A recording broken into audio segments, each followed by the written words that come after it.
Mesdames et messieurs, bonjour, bon réveil, bienvenue dans cette édition. Lundi, au Palais présidentiel, il s'est tenu, comme vous le savez, la cérémonie de présentation de vœux de Nouvel An au chef de l'État, le président de la République, Alassane Ouattara. Parmi les personnalités qui ont présenté leurs vœux au chef de l'État, les membres de l'ASCAD, l'Académie des sciences, des arts, des cultures d'Afrique et des diasporas africaines. Le pont Henri-Konan Bédié, le troisième pont d'Abidjan, est ouvert à la circulation depuis le 21 décembre dernier. Construit pour apporter des solutions aux embouteillages et faciliter la circulation routière dans la capitale économique, ce troisième pont répond déjà parfaitement aux attentes des populations. Guillaume Zéré, Grascondo. Mardi 6 janvier, il est 8 heures. La circulation sur cette voie est fluide. Ne vous y trompez pas, nous ne sommes pas à Yamoussoukro, encore moins dans une ville de l'intérieur du pays. Nous sommes bien aux deux plateaux sur le boulevard Latry. Ce boulevard qui d'ordinaire à 7 heures connaît un embouteillage monstre est aujourd'hui quasiment dégagé. Les véhicules circulent sans difficulté. Les forces de l'ordre commises à aider à la régulation de la circulation ne sont pas présentes non plus. Un constat depuis l'ouverture du pont Henri-Konan Bédié il y a à peine 2 semaines. En principe, oh là là, ça c'était l'enfer. Dans le temps, ici, c'était l'enfer. Mais maintenant, vous voyez que c'est assez fluide quand même. Oui, oui. Donc, je pense que c'est une très bonne idée. Il y a un changement. Habituellement, les embouteillages commencent jusqu'à 9h, 10h, 11h par là. Mais aujourd'hui, depuis 8h, les voies sont dégagées. Je pense qu'il y a un changement. Sur la voie de l'école de gendarmerie de Cocody et le grand carrefour de la Riviera 2, même décor. Avant où je devrais faire le grand tour, c'est-à-dire passer au plateau pour sortir au vallon, c'était vraiment une corvée. Donc maintenant, vraiment, je peux me permettre de prendre un peu de retard et arriver vite au travail, quoi. Franchement dit, c'est un soulagement énorme pour nous. Les effets de ce troisième pont sont très vite ressentis par la population d'Abidjan. Les usagers de la route souhaitent déjà la mise en marche rapide des autres infrastructures promises par le président Alassane Ouattara. Le pont Henri-Konan Bédié vient donc réduire les nombreux embouteillages sur le boulevard Latry et François Mitterrand. Bien qu'il soit un pont à péage, il est beaucoup utilisé. La Jeune Chambre internationale d'Abidjan a tenu récemment sa rentrée solennelle pour l'année 2015, occasion choisie pour l'instance pour s'engager dans la lutte contre l'ulcère de Burili, une maladie dont les victimes sont pour la plupart des enfants. Pour ce faire, la Jeune Chambre internationale d'Abidjan a lancé une campagne en vue de mobiliser des dons en faveur des enfants souffrant de cette maladie. Mahamadou Traoré, Herman Niamia. Freiner la progression de l'ulcère de Burili en Côte d'Ivoire, mais surtout redonner espoir aux enfants souffrant pour la plupart de cette maladie. Ce sont là les principaux objectifs que s'est assigné la Jeune Chambre internationale d'Abidjan pour l'année 2015. L'organisation vient de lancer une campagne en vue de mobiliser des dons en faveur des enfants victimes de cette pandémie. Nous avons l'habitude de faire des dons vivres, non-vivres chaque année. Et cette année, nous avons voulu aller plus loin et de réhabiliter les centres là où même vivent les enfants. Parce que ce centre est en délabrement. Nous avons voulu également réapprovisionner la bibliothèque justement du centre, que les enfants qui sont internés au centre de l'ulcère de Burili puissent en même temps pouvoir étudier, puissent aller à l'école, puissent se mettre à niveau, au même titre que leurs amis qui ne sont pas malades. Cette campagne a été lancée lors de la rentrée solennelle 2015 de la Jeune Chambre internationale Abidjan. Rentrée solennelle au cours de laquelle ont été présentés les 10 nouveaux membres du comité directeur. L'ulcère de Burili est une infection chronique débilitante de la peau et des tissus mous pouvant entraîner des déformations. Selon les rapports de l'OMS, l'Organisation mondiale de la santé, près de la moitié des personnes affectées par cette maladie en Afrique sont des enfants de moins de 15 ans.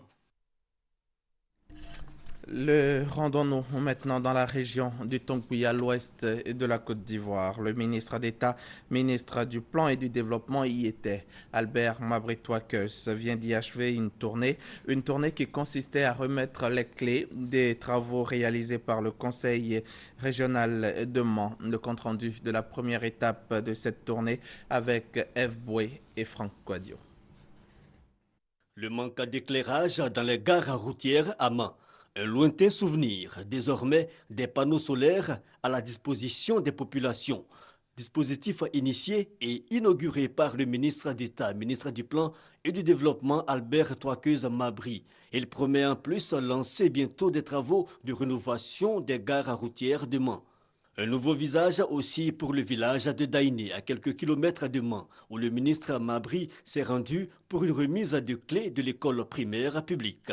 C'est dans les locaux du conseil régional de Mans que s'est achevée cette journée par la remise d'un lot de matériel médical au district sanitaire du Tonkpi. Nous savons tous qu'il n'y a pas assez de moyens au niveau des conseils régionaux, en particulier pour des régions comme le Tonkpi qui ont souffert et qui ont presque tout perdu. J'ai dit, concentrons-nous sur la santé et l'école. Un don pour renforcer le plateau technique des structures sanitaires de la région, coût estimé plus de 156 millions de francs CFA. À Ouragayo, notre reporter Honorine Agnigori a assisté à la 4e session ordinaire du conseil municipal. Son témoignage. 8 points étaient à l'ordre du jour de cette session ordinaire de l'année 2014 du conseil municipal de Ouragayo, présidé par le maire de la commune, Pierre Dakouri-Tablé. Il avait à ses côtés le sous-préfet Léopold Agnon-Kwakou. Il s'agit notamment de l'état d'exécution du budget de l'exercice 2014 au 28 novembre 2014 et surtout de l'examen et l'adoption du projet du budget primitif de l'exercice 2015 qui s'équilibre en recettes et dépenses d'environ 139 millions de francs CFA. Outre les projets en cours de réalisation au titre de l'exercice 2014, notamment le commissariat de police, la PATAM du village de Krobopa, 4 classes plus un bureau du directeur de l'EPP Ouragayo et le centre culturel, des chantiers ont été visités en marge de la 4e session ordinaire du Conseil. Les conseillers ont planché sur les projets prévus au titre de l'exercice 2015. Ce sont entre autres les réhabilitations de l'EPP Ségouekou, le bâtiment central de la mairie, et les travaux topographiques et fonciers au quartier gendarmerie pour une promotion immobilière. Les populations apprécient les réalisations du nouveau maire pour leur mieux-être et pour le développement de la commune de Ouragayo.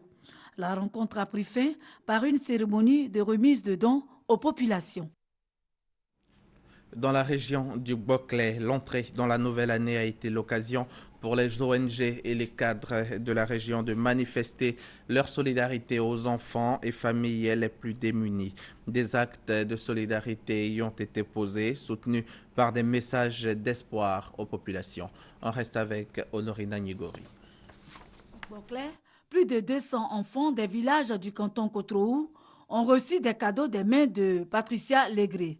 C'est un don de la première dame Dominique Ouattara aux enfants des familles démunies ainsi que celles victimes des dernières inondations. Quant à l'ONG Femmes Famille SIDA, elle a offert des kits alimentaires et vestimentaires à 30 enfants vulnérables ou orphelins du fait du VIH-Sida. Bon, je dis merci à la première dame pour le cœur ardent qu'elle a et surtout pour la région de Boclé.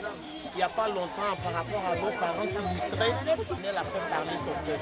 Et toutes les femmes de la région de Boclé se joignent à moi pour lui dire merci, que Dieu bénisse son maman Dominique. Tous ces actes de bienfaisance ont été soutenus par les paroles d'espoir du préfet et du président du conseil régional. Le président de la République, Alassane Ouattara, a fait des promesses et il tient à ses promesses. Actuellement, le PPU est en train de faire des réalisations dans la région de Boclé.